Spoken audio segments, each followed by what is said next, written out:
सोमनाथ भारती मुस्कुरा रहे हैं। सोमनाथ जी क्यों मुस्कुरा रहे हैं, आप बताइए इस बात पर।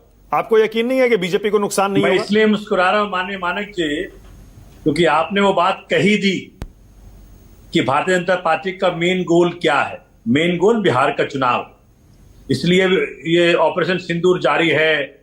माननीय मोदी जी के उस प्रकार के सैनिक के वेशभूषा में वो प्रचार कर रहे हैं, सिंदूर घर घर बांटने का प्रयत्न कर रहे हैं। लेकिन जो सबसे बड़ी बात जो आज आपने जिस शो का जो टाइटल रखा है कि नरेंद्र सरेंडर और राहुल मुनीर का जिस प्रकार का जो बातें चल रही हैं, मैंने आपके शो में पहले भी इस बात कही कि देखिए, मैंने ये नोटिस किया है कुछ समय से कि जब जब भाजपा घिरने लगती है तो कांग्रेस कुछ ऐसे कहलवा देती है कि सारा नैरेटिव उस तरफ चला जाता है। मतलब मेन मुद्दों पे देश में बातचीत ही नहीं हो। कांग्रेस और बीजेपी की नुराग कुश्ती में देश के लोग पिस रहे हैं।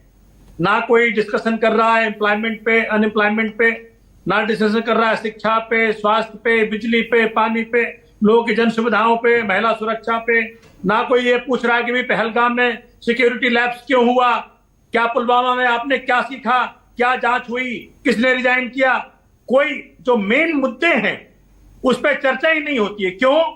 क्योंकि जैसे ही भाजपा घिरने लगती है, राहुल जी के जरिए कुछ ऐसा बुलवा देती है कि भाई सारा देश की मीडिया उसी पर चर्चा करने लगे। तो जनता कहां बिजी है भाई इस पे? अरे जनता को क्या इंटरेस्ट है भाई इसमें?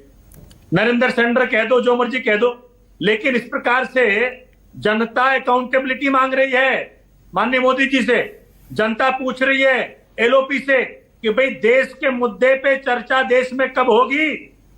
देश के मुद्दे जो महंगाई अपरंपार हो गई है, अनएम्प्लॉयमेंट अपरंपार हो गई है, नौजवान बेरोजगार घूम रहा है, सड़कों पे घूम रहा है। भाई आज तक ये जवाब नहीं मिल पाया माननीय सोमनाथ जी कि विजय शाह ने जो गाली दी, हमारी सोफिया बहन को आतंकी का बहन कहा, आज तक इस्तीफा नहीं लिया उसका। देख लीजिए। सोमनाथ जी रुकिए ना एक सेकंड।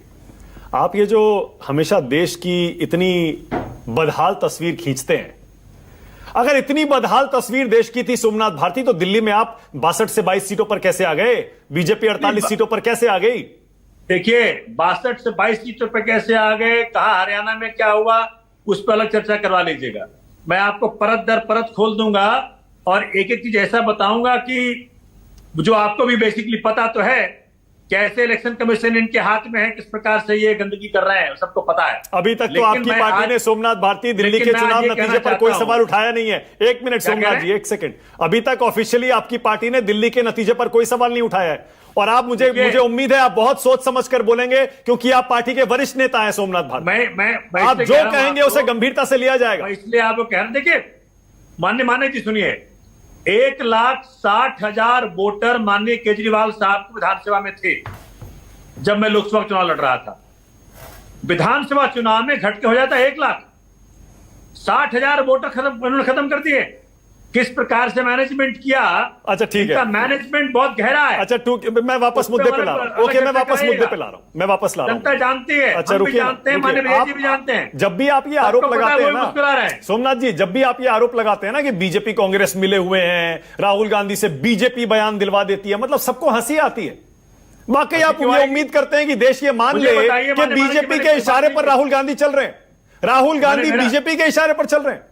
मुझे बताइए माननीय मानक जी कि जब देश का युद्ध चल रहा था तो ये सवाल कि भाई आईएएफ में कितने विमान गिराए गए, कितने विमान गिरे, हाँ, ये कौन पूछेगा? ये पाकिस्तानी मानसिकता के लोग पूछेंगे। ये इस सवाल पूछने से सारा का सारा जिस प्रकार से हमने भाजपा को घेरा था वो सब खत्म हो गया। सब लोग इस सवाल के पीछे पड़ गए। तो मैं तो इस बात को बार बार कहा था। देखिए, नहीं तो आप समझिए मेरी बात को। माने सोमनाथ भारती, मैं वही समझने की कोशिश कर रहा हूं। एक सेकंड रुक जाइए, एक मिनट रुक जाइए, मैं वही समझ रहा हूं। एक मिनट। आपने अभी राहुल गांधी को पाकिस्तानी मानसिकता का नेता कह दिया क्या? पाकिस्तानी मानसिकता के राहुल गांधी? मानसिकता का व्यक्ति ऐसे सवाल करेगा जिन सवालों के जवाब में पाकिस्तान का फायदा हो। ये सवाल कौन करेगा? कोई भारतीय करेगा, कोई प्रो इंडियन करेगा, कोई भारत माता का सपूत करेगा। ये सवाल तो वो करेगा जो पाकिस्तान का फायदा पहुंचाना चाहता है, या देश में डिस्कशन को डीरेल करना चाहता है, या भाजपा को खटखरे से हटाना चाहता है। आज सवाल लोग पूछ रहे हैं कि पुलवामा में आतंकी हमले से हमने क्या सीखा, हमने क्यों नहीं पहलगाम में उसको लागू किया? अगर लागू किया होता तो वहां सिक्योरिटी लैप्स नहीं होता, तो हमारी बहनें विधवा ना होती। आज 4 आतंकवादी कहां गए? विजय शाह को क्या हुआ? डिप्टी सीएम ने कहा सेना नतमस्तक है माननीय मोदी जी के चरणों में। किसी वहां के भाजपा के नेता ने कह दिया पहलगाम की बहनें अपने आप लड़ लेती। मतलब जो सवाल पे जवाब मांगना चाहिए वो जवाब मांगेंगे नहीं। ठीक है, ऐसा कुछ बोल देंगे कि सारा देश का जो डिस्कशन है उस तरफ चला जाएगा। ओके, मेरे साथ